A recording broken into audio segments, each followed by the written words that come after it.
Down the ages past, Allah sent His messengers to deliver humankind from darkness to light. Invite all to the way of thy Lord with wisdom and beautiful preachings, and argue with them in the ways that are best and most gracious. That's also the ongoing mission of Islamic Research Foundation, or IRF, spreading the truth of Allah's final message to mankind. Founded in 1991, IRF today offers some of the best services and facilities in the world for presenting an understanding of Islam in an objective and scientific way. Its programs are primarily focused on correcting misconceptions and promoting understanding of Islam. IRF also imparts Dawah training to Da'is to aptly convey the message of Islam. IRF has one of the most modern studios producing programs presenting Islam, which are beamed regularly on many international TV channels in over 150 countries. Dr. Zakir Naik, President of IRF, reaching out across countries worldwide, from America to Europe to Africa to Asia to Australia, strives to clarify Islamic viewpoints. He dispels the many media myths and anti-Islamic prejudices propagated the world over by anti-Islamic forces. Dr. Zakir Naik is a medical doctor. He is acclaimed the world over for his spontaneous and convincing replies to questions posed by critics and skeptics during the question and answer sessions after his talks. He is also renowned for his verbatim quotes with references from major religious scriptures of the world.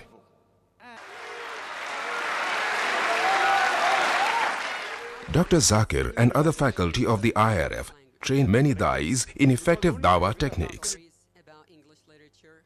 IRF's website provides free Dawah training material for you to download and become an effective Da'i yourself. Dr. Zakir Naik's talks are available on audio and video, cassettes, CDs and DVDs the world over. IRF today is creating a change in the hearts and minds of millions of Muslims and non-Muslims worldwide towards a proper understanding and respect for Islam. Have a question or doubt about Islam and its teachings? Now you know one of the best resource centers to get convincing answers from is Islamic Research Foundation, 5658 Tandil Street, North Dongri, Mumbai 400009, India. Phone 2373-6875. Fax 9122-2373-0689. Email islam@irf.net. For more information, log on to our website www.irf.net.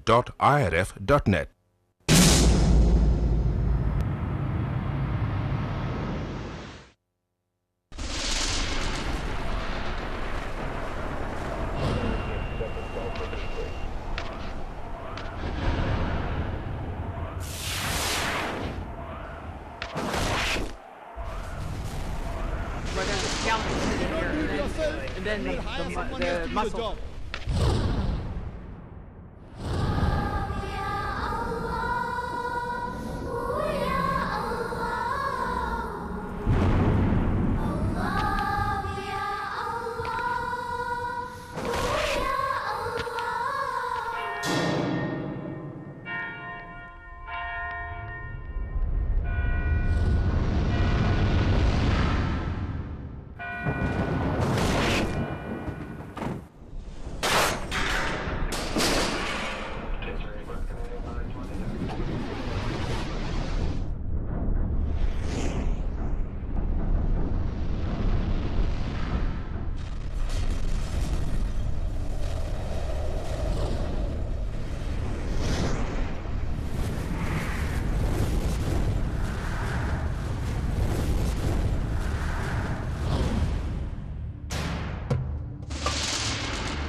أعوذ بالله من الشيطان الرجيم بسم الله الرحمن الرحيم الحمد لله رب العالمين الرحمن الرحيم مالك يوم الدين إياك نعبد وإياك نستعين اهدنا الصراط المستقيم صراط الذين أنعمت عليهم غير المغضوب عليهم ولا الضالين. Ameen.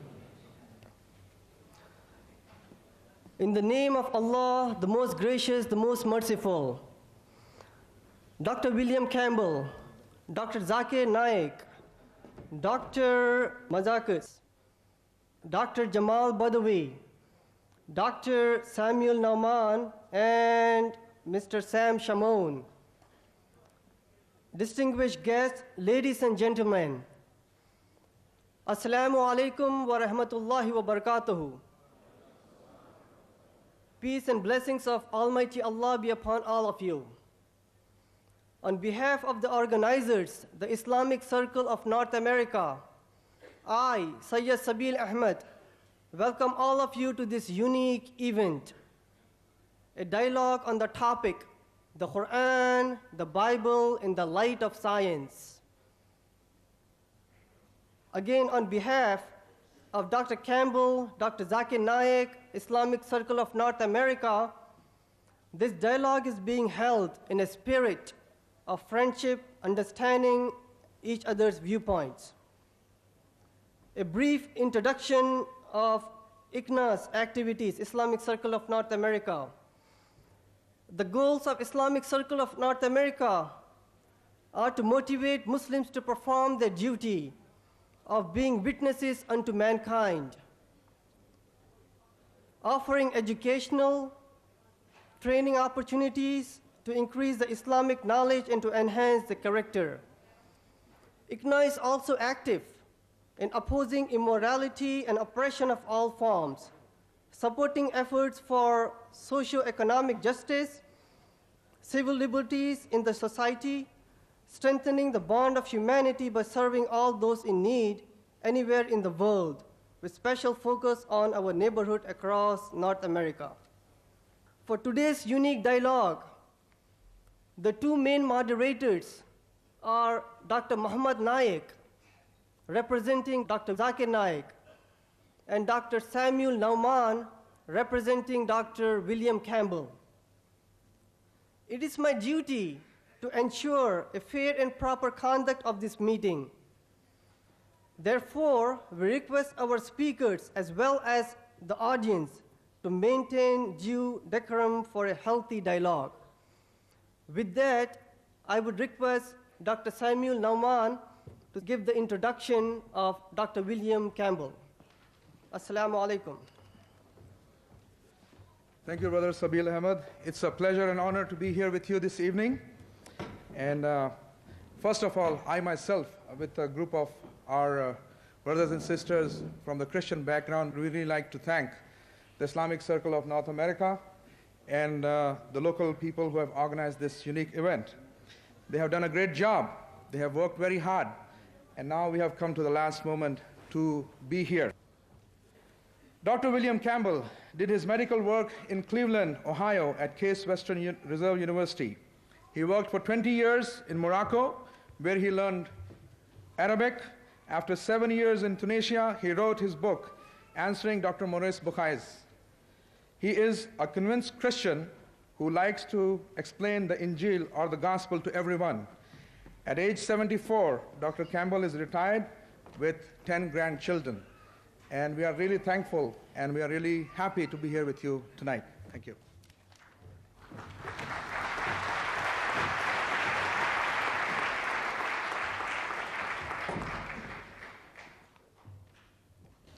On behalf of the Islamic Research Foundation, I, Dr. Muhammad Naik, am pleased to be amongst you all, along with Dr. Zakir. It's a pleasure to be here for this unique event and have the good pleasure of having scholars like Dr. William Campbell, Dr. Jamal Badawi, Dr. Mazakas, as well as my co-colleague, Brother Dr. Samuel Nauman, here with us. I, on behalf of Brother Samuel and myself, present the format for the dialogue. The format, as agreed and decided fair by both our speakers, is Dr. William Campbell would first address you for 55 minutes on the topic, the Quran and the Bible in the light of science. Then Dr. Zakir Naik, at the far end, would make his presentation for 55 minutes on the same topic. This would be followed by a response session in which Dr. Campbell would respond to the matter presented by Dr. Zakir for 25 minutes, followed by Dr. Zakir too responding for 25 minutes to the matter presented by Dr. Campbell. Lastly, we would have the open question and answer session in which the audience may pose questions to each speaker alternately on the question mics provided in the auditorium. After the mics questions are handled, we would allow questions on index cards to be provided by volunteers in the aisles and in the order selected at random by the coordinators and the advisors to each of the speakers. Ladies and gentlemen, to address you today, Dr. William Campbell.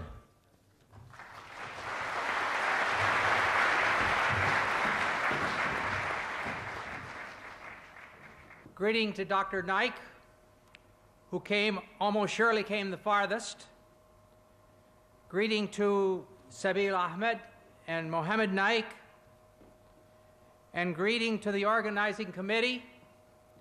Calling this the ultimate dialogue is a bit of an exaggeration, but it is good advertising.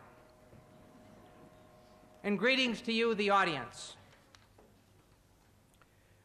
I'd like to also bring greetings in the name of Yahweh, or better known as Jehovah, the great creator God who loves us. I wish to start by speaking about words. Tonight we are going to speak about the words of the Bible and the words of the Koran. The scholars of modern linguistics tell us a word, a phrase, or sentence means what it meant to the speaker and the person or crowd of people listening. In the case of the Koran, what it meant to Muhammad and those listening to him. In the case of the Bible, what it meant to Moses or Jesus or those listening to them. To check this, we have the context of all the usages in the Bible or the Koran. In addition, there is the poetry and letters of that century. For the Gospel, the 1st century AD. For the Koran, the 1st century of the Hijra. If we are going to follow the truth, we may not make up new meanings. If we are seriously after truth, there are no permissible lies. Here is an example of what I'm talking about. You can have the first slide here.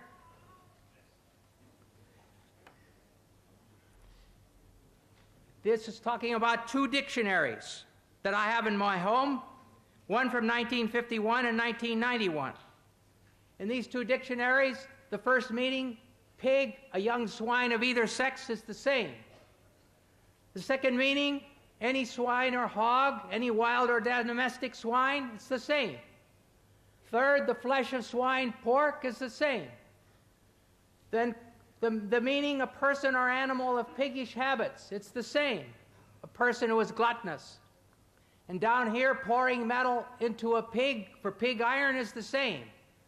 But over here is a new meaning, a police officer. You call the police officers pigs. All right, the question is, in the Torah, it says you can't eat pigs. Well, can I turn around and say, oh yes, that means police officers, you can't eat police officers? Of course not. In the Quran, Allah says can't eat pigs. Can I translate it, can't eat police officers? No. It's wrong. It would be stupid. It would be lying, actually. Muhammad did not mean police officers. Moses did not mean police officers. We may not have any new meanings. We must use the meanings known in the 1st century AD for the Bible, or that is for the Gospel, and the 1st century of the Hijra for the Quran. Now let us look at what the Quran says about embryology. Oh, sorry, got the wrong thing.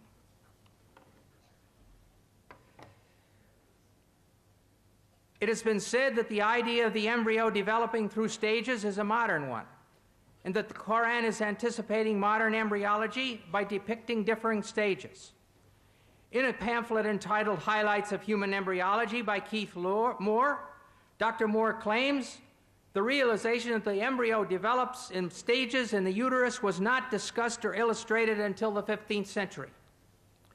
We will weigh this claim by considering the meaning of the Arabic words used by the Quran, and secondly, by examining the historical situation leading up to and surrounding the Quran. We will start by looking at the main words using the word alaka, main verses. The Arabic word alaka in the singular, or alaq as the collective plural, is used 6 times. In the Surah of the Resurrection, Al-Qiyamah, 75, 35 to 39, we read, "Was he man, not a drop of sperm ejaculated? Then he became alaka, and God shaped and formed and made of him a pair, the male and the female." In the Surah of the Believer, Al-Mu'min, 40:67, it says, "He it is who created you from dust, then from a sperm drop, then from a leech-like clot, alaka, then brings you forth as a child, that perhaps you may understand." In the Surah of the Pilgrimage, Al-Hajj 22:5, it says, "O mankind, if you have doubt about the resurrection, consider that we have created you from dust, then from a drop of seed, then from a clot, alaka, then from a little lump of flesh, shapely and shapeless." And finally, the fullest treatment is in the Surah of the Believers, Al-Mu'minun, 23:12 to 14, which reads, "Verily, we created man from a product of wet earth, then placed him as a drop of seed in a safe lodging. Then we fashioned the drop a clot, alaka, and of the clot we fashioned a lump, and of the lump we fashioned bones, and we clothed the bones with meat. Then we produced it as another creation." And here you have the stages according to the Quran. Nutfa, sperm; alaka, clot; mudagha, piece of meat; adam, bones; and the 5th stage, dressing the bones with muscles. Over the last 100+ years, this word alaka has been translated as follows. There's 10 translations here. I'm not going to read them all. 3 are in French, where it says un gommot de sang, or a clot of blood. 5 versions are English, where it's either clot or leech-like clot. 1 version is in Indonesian, at the bottom there, segumpal darah, lump of or clot of blood. And the last one is Farsi, khun basta, a clot of blood. As every reader who has studied human reproduction will realize, there is no stage as a clot during the formation of a fetus. So this is a very major scientific problem.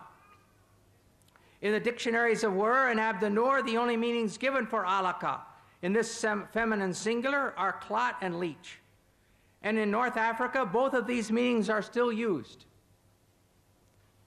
Many patients have come to me to ask for a clot to be removed from their throat. And many women have come to me and told me their period didn't come. When I say, "I'm sorry, I can't give you medicine to bring your period because I believe that's a baby," they would say, "Mazel dim, it's still blood." So they were understanding these ideas of the Quran. Lastly, we must consider the first verses which came to Muhammad in Mecca. These are found in the 96th surah called alaq, clots, from the very word that we're studying. In 96:1-2 we read, "Proclaim, in the name of your Lord who created man from alaq." Here the word is in the collective plural.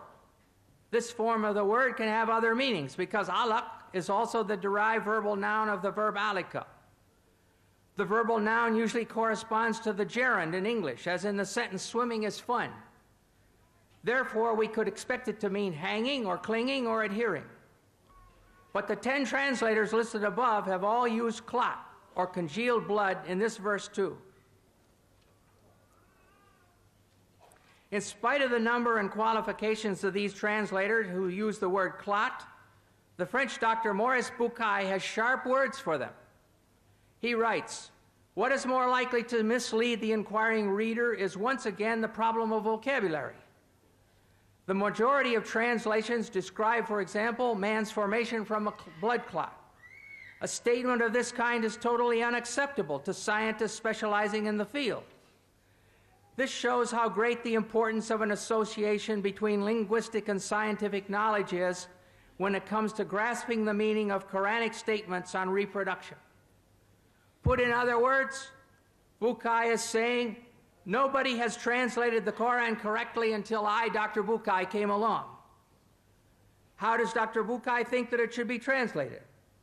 He proposes that instead of clot, the word alaka should be translated as something which clings, which would refer to the fetus being attached to the uterus through the placenta. But as all you ladies who've been pregnant know, the thing which clings doesn't stop its clinging to become chewed meat. It keeps on being the thing which clings, which is attached by the placenta for 8.5 months. Thirdly, these verses say that the chewed meat becomes bones, and then the bones are covered with muscle. They give the impression that first the skeleton is formed, and then it is clothed with flesh, and Dr. Bucaille knows perfectly well that this is not true. The muscles and the cartilage precursors of the bones start forming from the somite at the same time. At the end of the 8th week, there are only a few centers of ossification started, but the fetus is already able to make muscular movement. In a personal letter from Dr. T.W. Sadler, who's associate professor in anatomy and the author of Langman's Medical Embryology, Dr. Sadler states, "At the 8th week post-fertilization, the ribs would be cartilaginous, not bone, and muscles would be present. Also at this time, ossification would just begin. Muscles would be capable of some movement at 8 weeks. It's always better to have 2 witnesses, so we shall see what Dr. Keith Moore has to say about the development of bones and muscles in his book, The Developing Human." Extracted from chapters 15 and 17, we find the following information. The skeletal system develops from mesoderm. The limb muscles develop in the limb buds that are derived from this somatic mesoderm. We see that here on this slide. It's difficult perhaps to see, but there's the limb bud. And then here there's just a little bit of cartilage with the muscles around. Here there's more cartilage. And this is the whole, the bones are formed and in the form of bones, but it's all cartilage. No bones yet.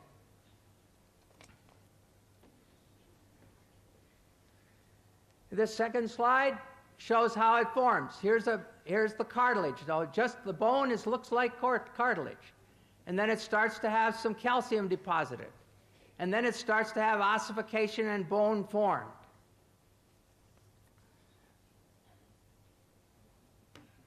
As the bone models form, I want to go back to this. As the bone models form, myoblasts develop a large muscle mass in each limb bud, separating into extensor and flexor muscles. In other words, the limb muscles develop simultaneously from the mesenchyme surrounding the developing bones.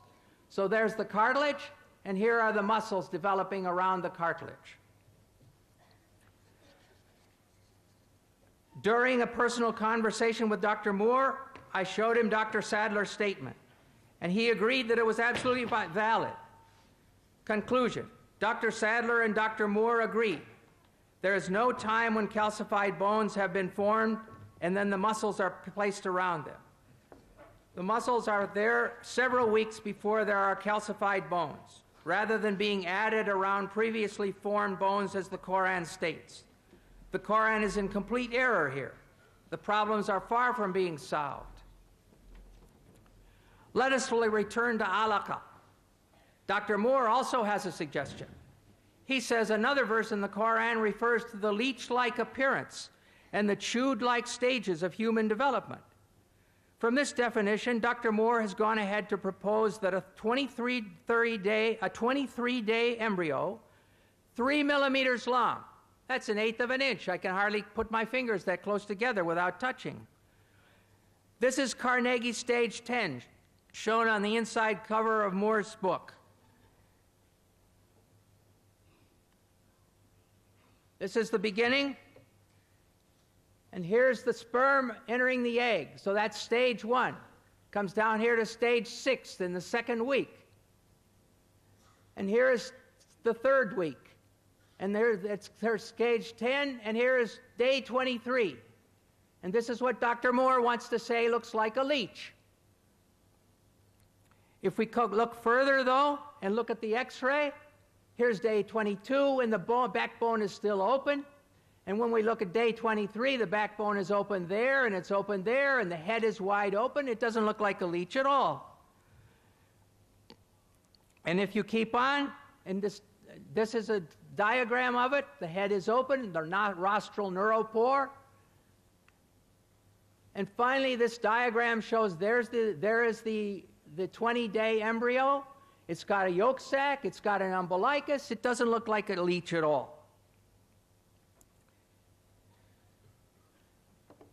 The problem, the great problem with these new definitions for the word alaka is that no confirming examples have been provided from the Arabic used in the centuries surrounding the Hijra. The only way to establish the meaning of the word is by usage.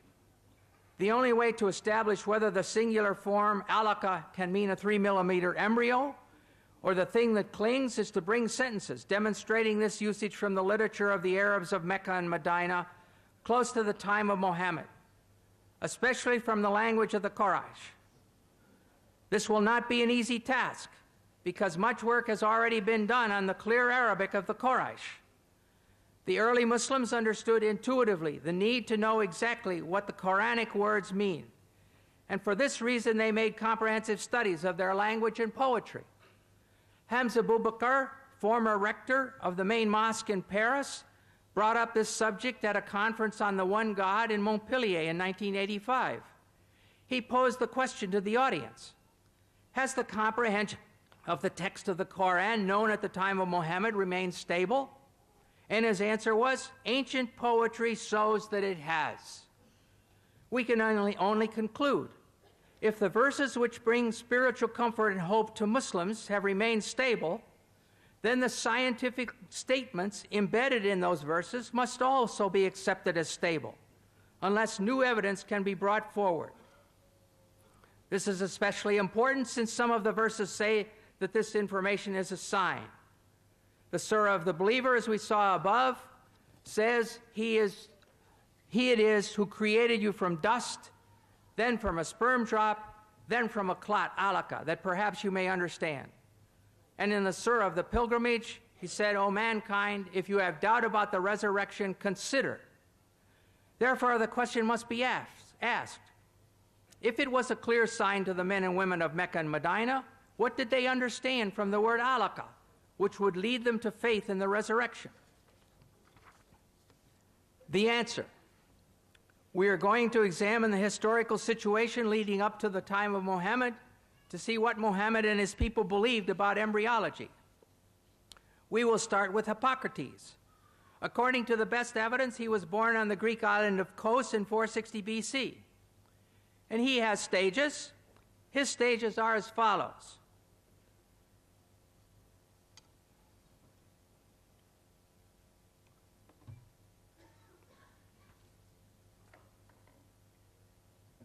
The sperm is a product which comes from the whole body of each parent.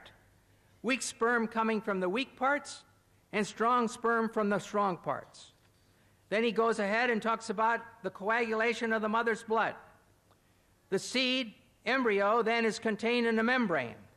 Moreover, it grows because of its mother's blood, which descends to the womb. For once a woman conceives, she ceases to menstruate. Then about flesh, he says at this stage, with the descent and coagulation of the mother's blood, flesh begins to be formed with the umbilicus. And lastly, bones, he says, as the flesh grows, it is formed into distinct members by breath. The bones grow hard and send out branches like a tree. Next, we will look at Aristotle. In his book on the generation of animals, sometime about 350 BC, he gives his stages of embryology. And he talks about first semen and menstrual blood, or catamenia. In this section, Aristotle speaks of the male semen as being in a pure state.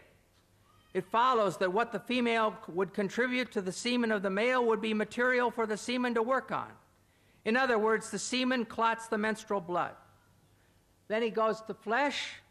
He says nature forms this from the purest material, the flesh. And from the residue thereof it forms bones. And lastly, around the flesh, around the bones, and attached to them by thin fibrous bands, grow the fleshly parts. Clearly, the Quran follows this exactly. Sperm clotting the menstrual blood, which forms meat, then the bones are formed, and lastly, around about the bones, grow the fleshly parts. Next, we will consider Indian medicine. The opinion of Charaka in 123 AD and Susruta is that both the male and female contributed seed. The secretion of the male is called the sukra, semen. The secretion of the woman is called artava, or sanita, blood, and it is derived from the blood by way of food, by way of blood. Here we see that in the medicine of India, they too had the idea that the child was formed from semen and blood. Now we shall look at Galen. Galen was born in 131 AD in Pergamum, modern Bergama in Turkey. Galen says on semen, the substance from which the fetus is formed is not merely menstrual blood, as Aristotle maintained, but menstrual blood plus the two semens. The Quran agrees with Galen here when it says in Surah 76:2, "We created man from a drop of mingled sperm." Now we'll look at the Galen stages. Galen also taught that the embryo developed in stages. The first is that in which the form of the semen prevails. The next stage is when it has been filled with blood, and heart and brain and liver are still unarticulated and unshaped. This is the period that Hippocrates called fetus. The Quranic Surah 22:5 reflects this saying. Then out of a morsel of flesh, partly formed and partly unformed. And now the third period of gestation has come. Thus nature caused flesh to grow on and around all the bones.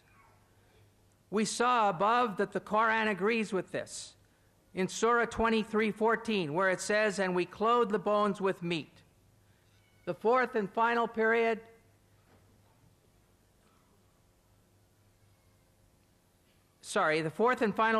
is at the stage when all the parts in the limbs have been differentiated.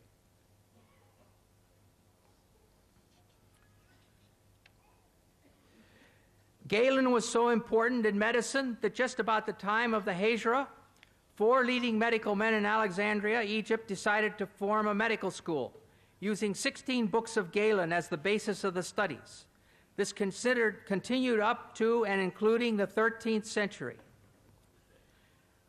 We must now ask ourselves, what was the political, economic, and medical situation in Arabia at the time of Muhammad?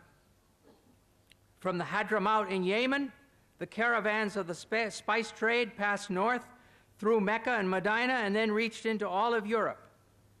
In North Arabia, in about 500 AD, the Ghassanids took over, and by 528, they controlled the Syrian desert over to the outskirts of Medina.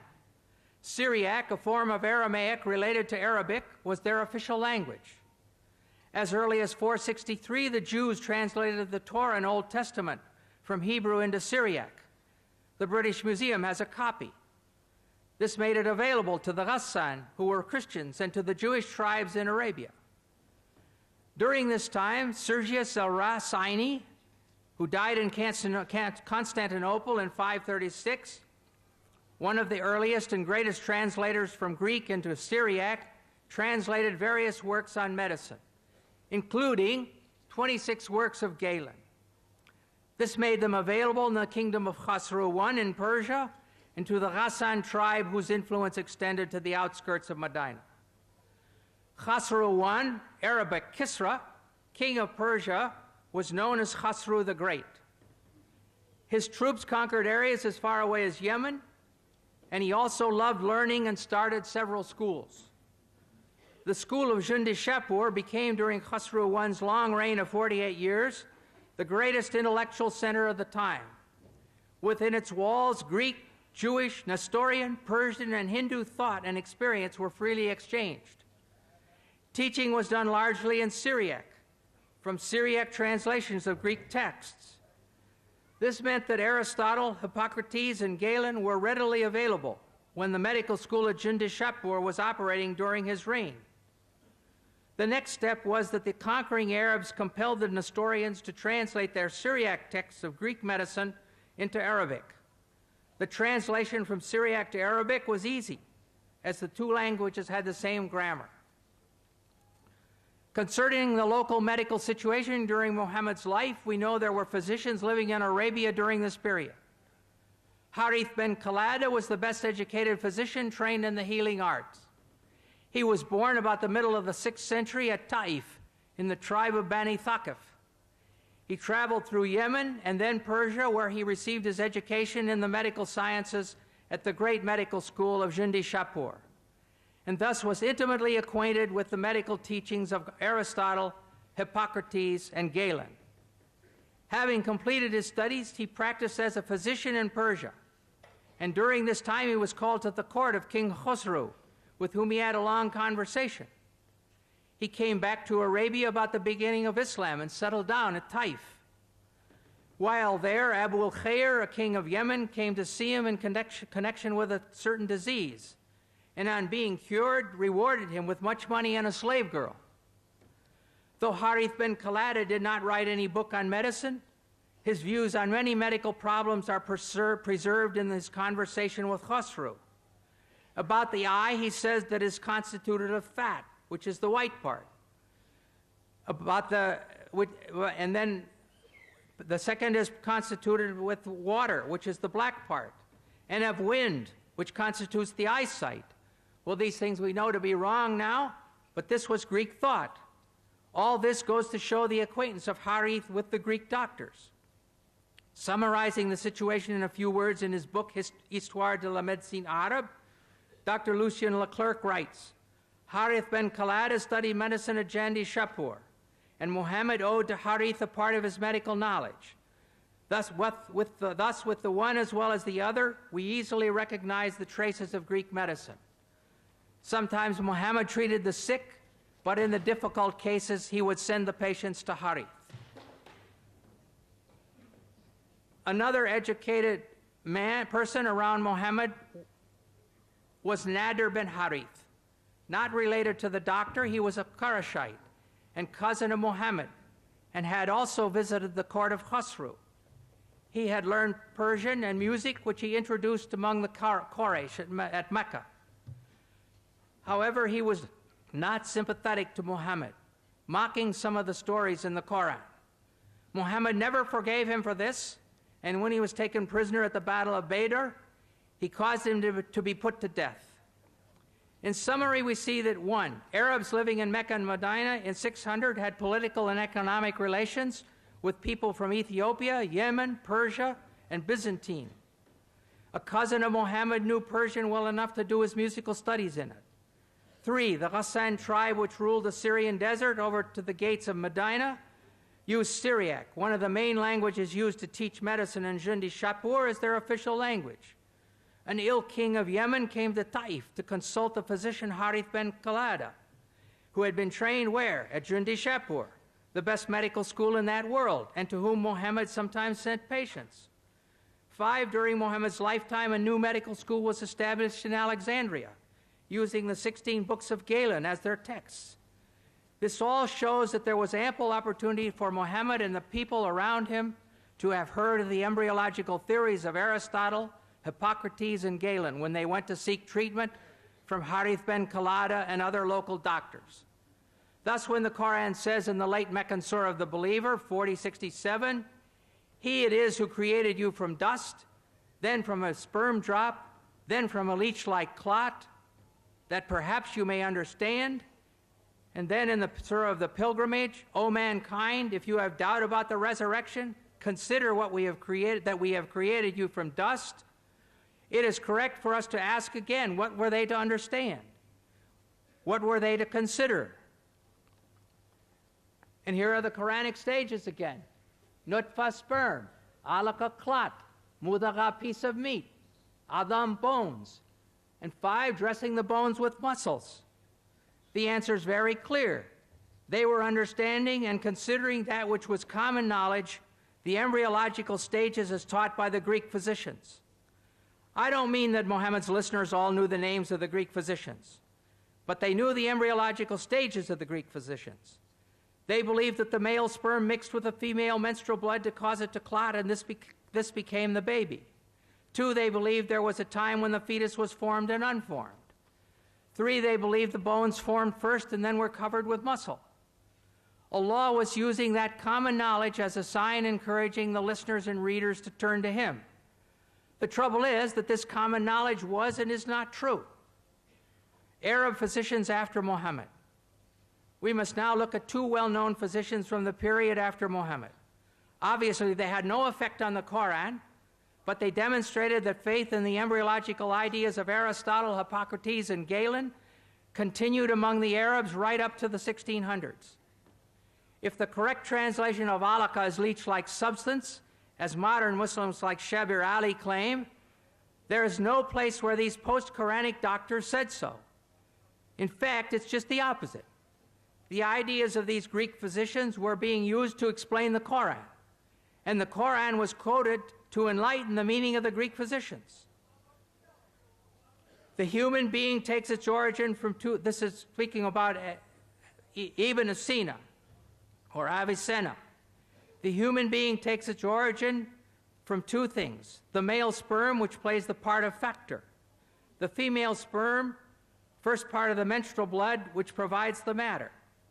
Thus we see that Ibn Sina gave the female semen exactly the same role that Aristotle had assigned to the menstrual blood. It is difficult to overstate the importance of Ibn Sina as a scientific and philosophical authority for the pre-modern Europeans.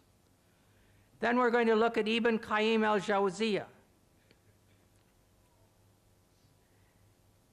Ibn Qayyim took full advantage of the agreement between Quranic revelation and Greek medicine. This is not very clear, probably, but the Hippocrates is in purplish, and the Quran is in bold type, green, and the Hadith is in purple, and commentaries are in red, and his own thoughts in sort of a blue-green. So it starts out, he says, Hippocrates said in the 3rd chapter of Kitab al-Ajinnah, the semen is contained in a membrane, and it grows because of the blood of its mother, which descends to the womb. Some membranes are formed at the beginning, others after the 2nd month, and others in the 3rd month. And this phrase about the blood descending to the womb, we saw it when we looked at Hippocrates' slide. That is why God said, here the Quran is mentioned, He creates you in the womb of your mothers by one formation after another in 3 darknesses. That's Quran 39:6. Then He gives His own ideas. Since each of these membranes has its own darkness, when God mentioned the stages of creation and transformation from one state to another, He also mentioned the darknesses of the membranes. Most commentators explain, and here are the words of the commentators, it is the darkness of the belly and the darkness of the womb and the darkness of the placenta. In a second example, we read, Hippocrates said, the mouth opens up spontaneously, and the nose and ears are formed from the flesh. The ears are opened, and the eyes, which are filled with a clear liquid. The prophet used to say, I worship Him who made my face and formed it and opened my hearing and eyesight, and so forth. Here we look at Hippocrates again, and there in the 2nd stage is the same thing we just read. Ibn al-Qayyim is quoting Hippocrates and speaks of the mother's blood descends around the membrane. He could do this, as we have seen, because the educated people of Muhammad's time were familiar with Greek medicine. However, what is important for us here today to realize is that there is no place where the Quran corrected Greek medicine. There is no place where Ibn Qayyim was shouting, "Hey, you guys, you've got this all wrong. The correct meaning of alaka is that which clings or leech-like substance." On the contrary, Ibn Qayyim was demonstrating the agreement between the Quran and the Greek medicine, their agreement in error. A final witness is the commentary of Baydawi in 1200 AD. Here we have the commentary, we have the Quran here, and we have his commentary, and here it's been translated, and he says, then from alaka, a piece of solid blood is his explanation of alaka. Alaka is underlined, that's from the Quran. And here's his explanation, a piece of solid blood. Then he goes on, then from a piece of meat from the Quran. A piece of meat originally as much as can be chewed, and so forth.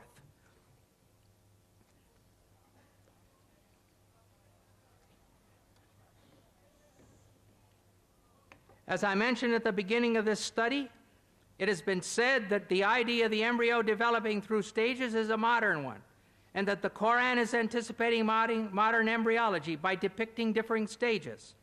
Yet we have seen that Aristotle, Hippocrates, the Indians, and Galen have all discussed the stages of embryological development during the 1,000 years before the Quran.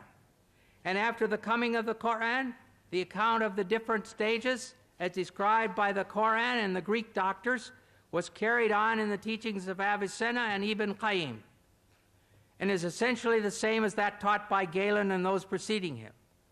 Concerning the bone stage, it's clear, as Dr. Moore demonstrated so capably in his textbook, that muscles start forming from the somites at the same time as the cartilage models of the bones. There's no bone stage where there's a skeleton sitting here and then the muscles are plastered around it. It's equally clear that alaka in the Quran means clot, and that the Quraysh who heard Muhammad speaking understood him to be referring to the menstrual blood as the female contribution to the developing baby. Therefore, we can conclude that during all these years, the Quranic verses on embryology, saying that man is created from a drop of sperm which becomes a clot, were in perfect accord with the science of the 1st century of the Hijra, of the time of the Quran. But when compared with the modern science of the 20th century, Hippocrates is in error, Aristotle is in error, Galen is in error, and the Quran is in error. They are all in serious error.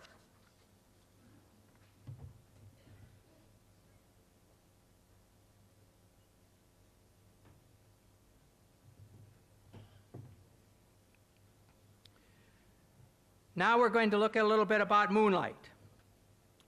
Does the Quran state that the moon gives off reflected light from the sun? Before this was common knowledge. In the Surah of Noah, 71, 15, 16, it says, "See ye not how Allah has created the 7 heavens one above another, and made the moon a light, Nur, in their midst, and made the sun as a lamp, Siraj?" The moon is called a light, Arabic Nur, and the sun a lamp, Siraj. Some Muslims claim that since the Quran uses different words speaking about the light of the sun and the light of the moon, it reveals that the sun is a source of light, while the moon only reflects light. This claim is implied very strongly by Shabir Ali in his booklet Science in the Quran, and stated clearly by Dr. Zakir Naik in his video, "Is the Quran God's word?" as you will now see clearly.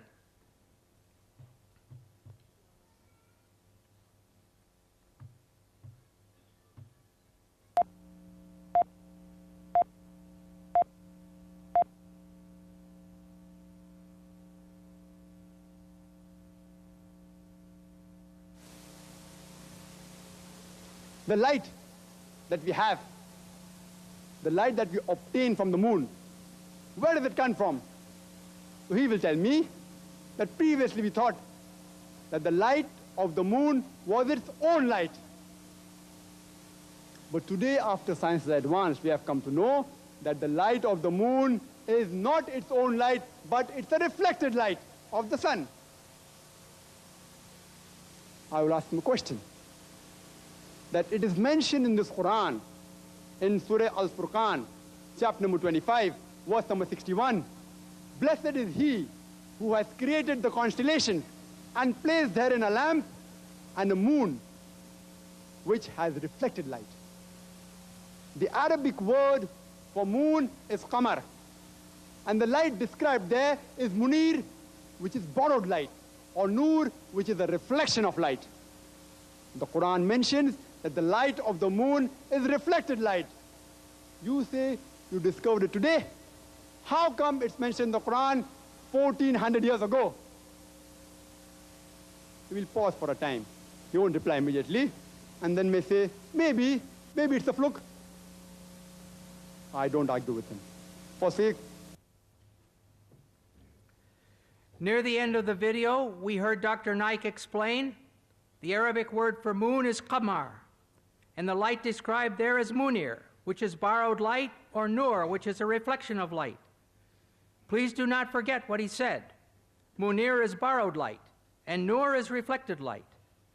Not only is this claimed to be a statement in keeping with scientific truth, but it is also claimed to be scientifically miraculous, since this was supposedly only discovered relatively recently. It is correct that the moon does not emit its own light, but only reflects the light of the sun. But this was known already almost 1,000 years before Muhammad. Aristotle, in about 360 BC, discussed knowing that the earth was round by its shadow on the moon. He could only speak of the earth's shadow crossing the moon if he knew that moonlight is reflected light. If you still insist that this is a miracle of scientific knowledge, then we must ask ourselves, do the Quranic words themselves support this claim? Siraj. First we shall look at Siraj. In Surah Noah, which was read above, in Surah Al-Furqan 2561, it is simply lamp, referring to the sun. In Surah An-Naba 78:13, Sirajan Wahjan means a dazzling lamp, again indicating the sun. The words nur and munir come from the same Arabic word, root. The word munir is used 6 times in the Quran. 4 times, Surahs Al-Imran 3:184, Al-Hajj 22:8, Luqman 31:20, and Fatir 35:35. It is the phrase Kitab al-Munir, which Yusuf Ali translate as a book of enlightenment, and Pickthall uses the scripture-giving light. Clearly, this indicates a book which is radiating the light of knowledge. Nothing about reflection. Nur. It says in Surah Noah 71:16 and Yunus 10:5 that Allah made the moon a light. Thus we find that the Quran says that the moon is a light, and it never says that the moon reflects light. Moreover, in other verses, the Quran says that Allah is a nur, a light. Surah An-Nur 24:35, one of the most beautiful passages in the Quran, reads, Allah is the light, nur of the heavens and the earth. The parable of his light is as if there was a niche, and within it a lamp, the lamp enclosed in glass, the glass as it were a brilliant star, and so forth. Thus we see that the word nur is used for both the moon and Allah. Are we going to say that Allah gives off reflected light? I think not. But if you continue to insist that nur, used for the moon, means borrowed or reflected light, and we saw above that Allah is the light, nur of the heavens and the earth, what is the source of this light, siraj, of which Allah is only a reflection? Think about it.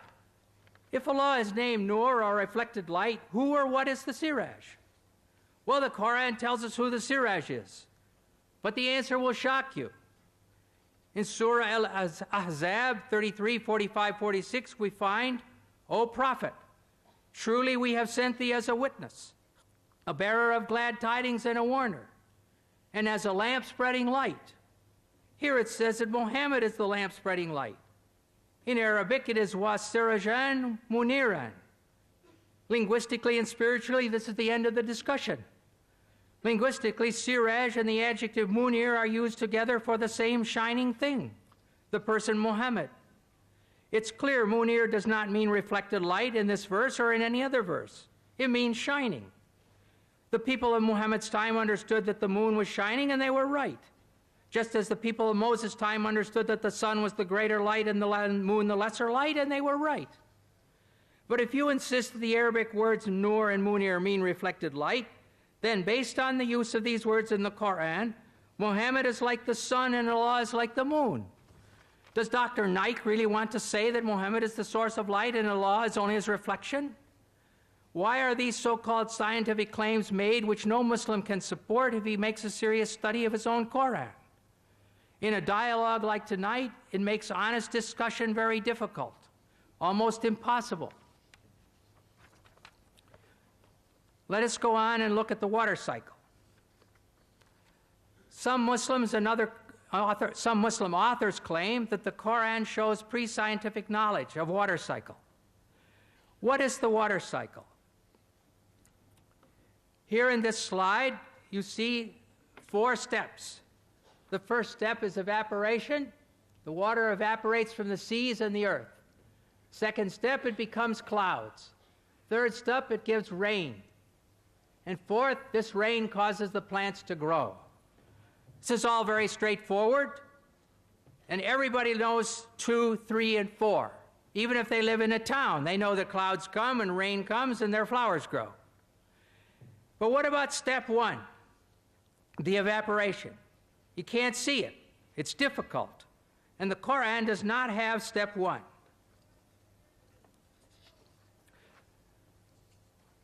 Now we're going to look at a prophet from the Bible, a prophet from 700 BC, Prophet Amos, and he writes, "He who made the Pleiades and Orion, who turns blackness into dawn and darkens day into night, and then who calls for the waters of the sea," stage 1, "and pours them out over the face of the land," stage 3. The Lord Yahweh is his name. And one other prophet is Job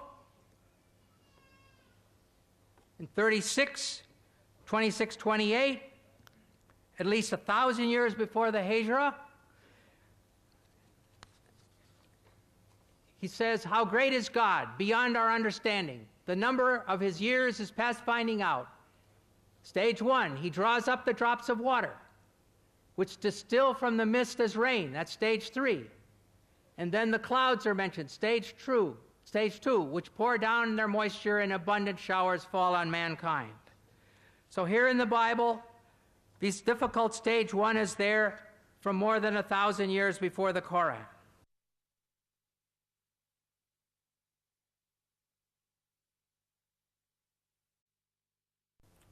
Now let us go on and look at mountains. The Quran has more than a dozen verses stating that God placed firm and unmovable mountains on the earth. And in some of these verses, the mountains are listed as either a blessing for believers or a warning for the unbelievers. One example of this is found in the Surah Luqman, 31, 10, 11, where the mountains are one of 5 warnings. It says, He has created the heavens. It says He has created the heavens without supports that you can see, and has cast Al-Ka onto the earth firm mountains, Rawasiya, lest it should shake with you. In the prophets, the Al-Anbiya, 21:31, as one of 7 warnings, we read, "And we have set on the earth firm mountains, lest it should shake with them." Finally, in the B, Nahl 16:15, says, "And He has cast Al-Ka onto the earth firm mountains, Rawasiya, lest it should shake with you." We see then that the believers and unbelievers are told that Allah has done this great thing. He's thrown down and placed the mountains so that the earth will not shake violently with them. Therefore, we must ask ourselves, what did they understand? In the next 2 verses, another picture is given. The news, An-Naba 78:6-7. "Have we not made the earth an expanse and the mountains as stakes, Al-Jibala Otadan, as those used to anchor a tent in the ground?" And then the overwhelming, Al-Ghashiyah 88:17-19. Do they, the unbelievers, not look at the mountains, El Jibal, how they've been pitched like a tent? Here men are told that the mountains are placed as tent pegs. Tent pegs keep the tent stable. So again, the idea is put forward that the mountains will keep the earth from shaking. A third picture is presented in the word rawasiya, used for mountains. This word comes from the Arabic root arsa, and the same root is used for the Arabic word for anchor. To throw out or cast the anchor is elqa al-mirsa. So instead of cast the anchor to keep the ship from moving, we have cast the mountains to keep the earth from shaking. From these pictures, it is clear that Muhammad's followers understood that the mountains were thrown down like tent pegs to keep a tent in place, like an anchor to hold a ship in place, to stop the earth from moving, i.e. limit earthquakes. But in fact, this is false. The forming of mountains causes earthquakes. Therefore, these verses present a definite problem. Dr. Maurice Bucaille recognized this and discussed them in his book, The Bible, the Quran, and Science. After quoting the above verses about mountains, he says, modern geologists describe the folds in the earth as giving foundation to the mountains, and the stability of the earth's crust results from this phenomenon of these folds. When asked about this, Professor of Geology Dr. David A. Young says, while it is true that many mountain ranges are composed of folded rock, and the folds may be of large scale, it's not true that the folds render the crust stable. The very existence of the folds is evidence of instability in the crust. In other words, mountains don't keep the earth from shaking. Their formation caused and still causes the surface of the earth to shake. Geological theories at the present time propose that the hardened crust of the earth is made of sections or plates, which slowly move in relation to each other. Sometimes the plates separate, like North and South America separating from Europe and Asia, and Europe and South Africa. And sometimes they go together, and they slide next to each other, and they bump into each other. And then they cause earthquakes.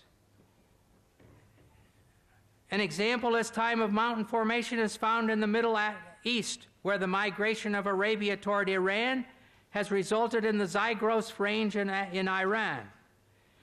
In many parts of the world, as one travels along the roads, one sees a hillside where the sandstone layers, which were horizontal when they were deposited, are now sticking up at angles. And so here you can see these sandstone layers, which were horizontal in the beginning, now they're sticking up at 75 degrees, where they were pushed up there by an earthquake, by the mountains being formed.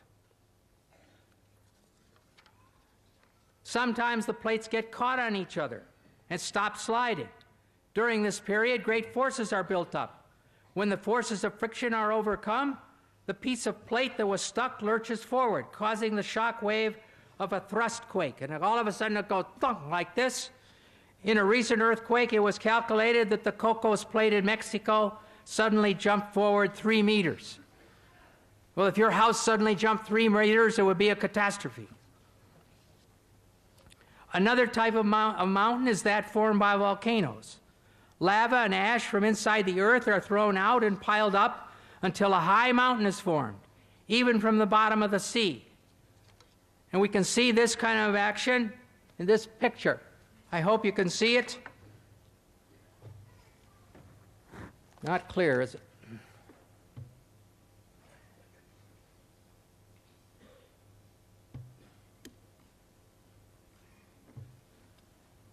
The ocean crust is right here, and the continental crust is there, and the oceanic crust is going down under the continental crust, and mountains have been formed here. Here's a volcano, and here is the magma or the molten rock going up through the volcano. And here's another volcano with magma going up. And so this is how the mountains are formed and earthquakes are formed.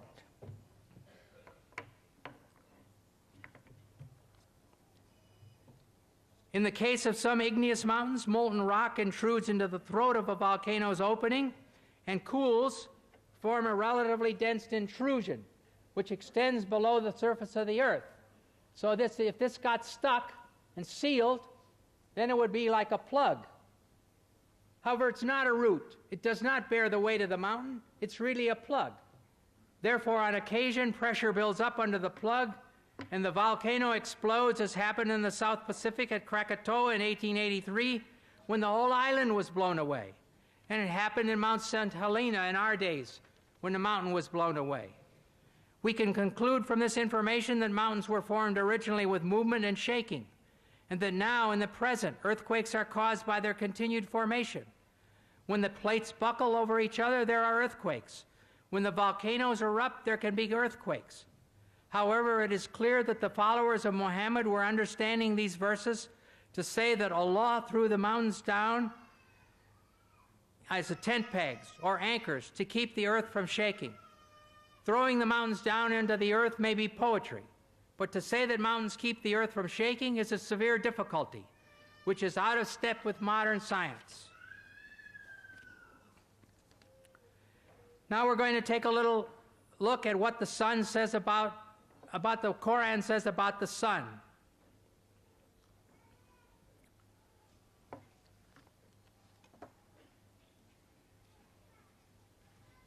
In the Surah of the Kahf, 1886, it says, until when Zul Qarnayn, that's Alexander the Great, reached the setting of the sun, he found it set in a spring of murky water. I'm sorry. In 20th century science, the sun does not set in a spring of murky water. And then in the criterion, Al-Furqan 25:45-46, it says, hast thou not turned thy vision to thy Lord, how he prolongs the shadow? If he willed, he could make it stationary. Then do we, God, make the sun its guide. What about this? As the sun's, if you think of the sun overhead, you have no shadow or a little tiny shadow. And then as the sun goes down, your shadow gets longer on the other side. Well, the sun is stationary in relation to the earth. It's not what causes the shadow to shift. The rotating earth guides the shadows. So if you demand 20th century accuracy, the surah should say, the rotating earth causes the shadows to change. Now we'll look at a different subject, Solomon's death. Whether this is science, I don't know. Maybe sociology. Solomon's dead. He's propped up on his staff. It says the jinns work for him as Solomon desired. Then when we decreed death upon Solomon, nothing showed them his death except a little creeping creature of the earth, which gnawed away his staff. And when he fell, the jinns saw clearly how, if they had known the unseen, they would not have continued in the humiliating penalty of work. So here's Solomon. He's dead. He's propped up on his staff, like a Waqf in Morocco, overseeing only a road gang. And no cook comes to ask him for what he wants for dinner. And no general comes for orders. And none of his nobles come to say, let's go hunting. No one notices. I'm sorry. I do not believe this story. And it won't fit 20th century sociology or 7th century sociology, where the king would never be left alone like that. Now finally, let us look at milk.